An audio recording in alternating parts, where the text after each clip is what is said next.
Au nom d'Allah, le tout miséricordieux, le très miséricordieux. Alif, Lam, Ra. Voici les versets du livre et d'une lecture explicite. Le jour du jugement dernier, les mécréants voudraient avoir été musulmans, soumis. Laisse-les manger, jouir un temps, et être distraits par l'espoir, car bientôt ils sauront. Or, nous ne détruisons aucune cité sans qu'elle n'ait eu un terme fixé en une écriture connue. Nulle communauté ne devance son terme, ni le retarde. Et les Mécois disent, « Ô toi sur qui on a fait descendre le Coran, tu es certainement fou. Pourquoi ne nous es-tu pas venu avec les anges, si tu es du nombre des véridiques? Nous ne faisons descendre les anges qu'avec la vérité, et alors il ne leur sera pas accordé de répit à ces impies. En vérité, c'est nous qui avons fait descendre le Coran, et c'est nous qui en sommes gardiens. Et nous avons certes envoyé avant toi des messagers parmi les peuples des anciens, et pas un messager ne leur est venu sans qu'ils s'en soient moqués. C'est ainsi que nous faisons pénétrer la mécréance dans les cœurs des coupables. Ils ne croiront pas en lui, le messager ou le Coran, bien que ce soit accompli le sort traditionnel des anciens. Et même si nous ouvrions pour eux une porte du ciel, et qu'ils puissent y monter, ils diraient, vraiment nos yeux sont voilés, mais plutôt nous sommes des gens ensorcelés. Certes, nous avons placé dans le ciel des constellations, et nous l'avons embelli pour ceux qui regardent, et nous l'avons protégé contre tout diable banni. À moins que l'un d'eux parvienne subrepticement à écouter, une flamme brillante alors le poursuit. Et quant à la terre, nous l'avons étalée et y avons placé des montagnes immobiles, et y avons fait pousser toutes choses harmonieusement proportionnées. Et nous y avons placé des vivres pour vous, et placé aussi pour vous des êtres que vous ne nourrissez pas.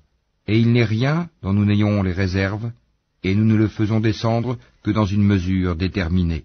Et nous envoyons les vents fécondants, et nous faisons alors descendre du ciel une eau dont nous vous abreuvons, et que vous n'êtes pas en mesure de conserver.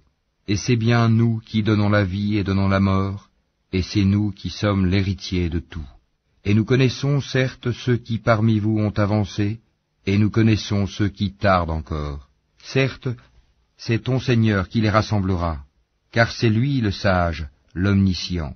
Nous créâmes l'homme d'une argile crissante, extraite d'une boue malléable. Et quant au djinn, nous l'avions auparavant créé d'un feu d'une chaleur ardente.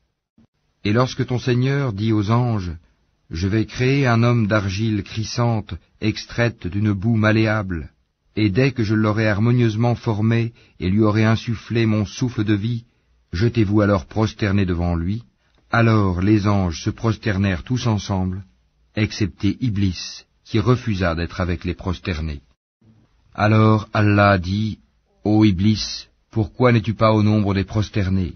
Il dit, « Je ne puis me prosterner devant un homme que tu as créé d'argile crissante extraite d'une boue malléable. » Et Allah dit, « Sors de là, du paradis, car te voilà banni, et malédiction sur toi jusqu'au jour de la rétribution. » Il dit, « Ô mon Seigneur, donne-moi donc un délai jusqu'au jour où les gens seront ressuscités. » Allah dit, « Tu es de ceux à qui ce délai est accordé, jusqu'au jour de l'instant connu d'Allah. » Il dit, « Ô mon Seigneur, parce que tu m'as induit en erreur, eh bien je leur enjoliverai la vie sur terre, et les égarerai tous, à l'exception parmi eux de tes serviteurs élus. » Allah dit, « Voici une voie droite qui mène vers moi. Sur mes serviteurs tu n'auras aucune autorité, excepté sur celui qui te suivra parmi les dévoyés. Et l'enfer sera sûrement leur lieu de rendez-vous à tous. Il a 7 portes, et chaque porte en a sa part déterminée. Certes, les pieux seront dans des jardins avec des sources. Entrez-y en paix et en sécurité, et nous aurons arraché toute rancune de leur poitrine, et ils se sentiront frères, faisant face les uns aux autres sur des lits. Nulle fatigue ne les y touchera, et on ne les en fera pas sortir.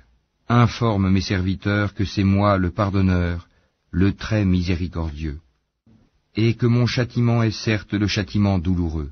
Et informe-les au sujet des hôtes d'Abraham. Quand ils entrèrent chez lui et dirent « Salam », il dit « Nous avons peur de vous ».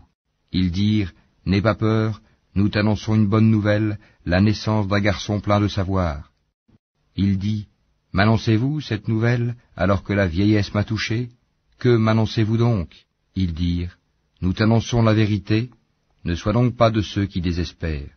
Il dit, et qui désespère de la miséricorde de son Seigneur, sinon les égarés? Et il leur dit, que voulez-vous, ô envoyés d'Allah?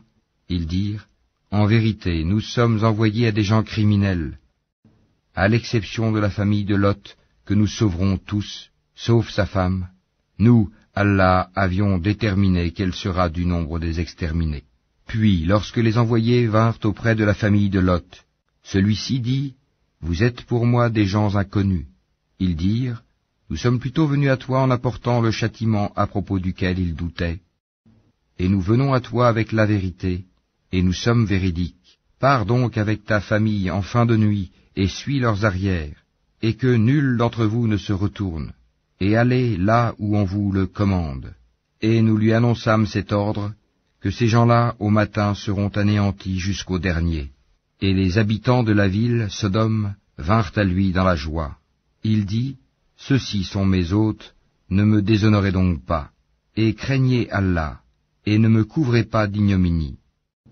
Ils dirent, ne t'avions-nous pas interdit de recevoir du monde?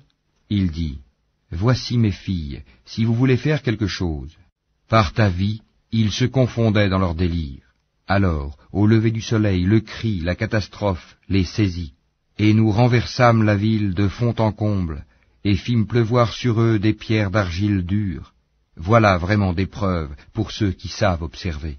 Elle, cette ville, se trouvait sur un chemin connu de tous. Voilà vraiment une exhortation pour les croyants. Et les habitants d'Al-Haïka étaient aussi des injustes. Nous nous sommes donc vengés d'eux. Et ces deux cités, vraiment, sont sur une route bien évidente que vous connaissez. Certes, les gens d'Al-Hijr ont traité de menteurs les messagers. Nous leur avons montré nos miracles, mais ils s'en étaient détournés. Et ils taillaient des maisons dans les montagnes, vivant en sécurité. Puis, au matin, le cri les saisit. Ce qu'ils avaient acquis ne leur a donc point profité. Et nous n'avons créé les cieux et la terre et ce qui est entre eux que pour une juste raison. Et l'heure, sans aucun doute, arrivera. Pardonne-leur donc d'un beau pardon. Ton Seigneur, c'est lui vraiment le grand Créateur, l'Omniscient. Nous t'avons certes donné les 7 versets que l'on répète, ainsi que le Coran sublime. Ne regarde surtout pas avec envie les choses dont nous avons donné jouissance temporaire à certains couples d'entre eux. Ne t'afflige pas à leur sujet et abaisse ton aile pour les croyants. Et dis, je suis l'avertisseur évident d'un châtiment. De même que nous avons fait descendre le châtiment sur ceux qui ont juré entre eux, ceux qui ont fait du Coran des fractions diverses pour créer des doutes. Par ton Seigneur, nous les interrogerons tous sur ce qu'ils œuvraient. Expose donc clairement ce qu'on t'a commandé et détourne-toi des associateurs. Nous t'avons effectivement défendu vis-à-vis des railleurs, ceux qui associent à Allah une autre divinité, mais ils seront bientôt. Et nous savons, certes, que ta poitrine se serre à cause de ce qu'ils disent. Glorifie donc ton Seigneur par sa louange et sois de ceux qui se prosternent, et adore ton Seigneur jusqu'à ce que te vienne la certitude, la mort.